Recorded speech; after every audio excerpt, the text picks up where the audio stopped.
नववधूंकर सन्देहजनक मृत्यु बलांगीर जिला तुसुरा थाना महिपुर अभावनीय घटना सामना को आसी। मृतक हेले अनुपमा महानंद। तांको हत्या करा जायतिबा अभियोग करिसेंति परिवार लोके। 10 मास पूर्व बाघवाड़ी गाँव में अनुपमांकर बाहागर होइतिला। आज हठात देह खराब कही देवगाँ डाक्तरखाना को नैथिले ससुर घर लोके। सेठारे तांकर मृत्यु होइछि। अभियोग परे घटनार तदंत करुछि पुलिस।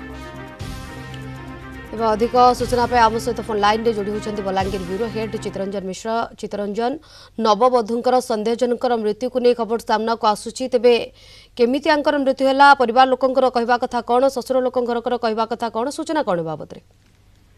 देखो शिवानी, आज तुसरा थानार महिपुर गाँव में जड़े नववधूंकर सन्देहजनक मृत्यु घटी। यही घटना घटवा जी मृतक अनुपमा महानंद तांकर जो माँ घर लोक अभियोग करिसेंति जे तांकु हत्या करा जायछि। एवं हत्या अभियोग करिबा परे देवगाँ पुलिस तुसुरा पुलिस घटनार तदंत आरंभ करिछि।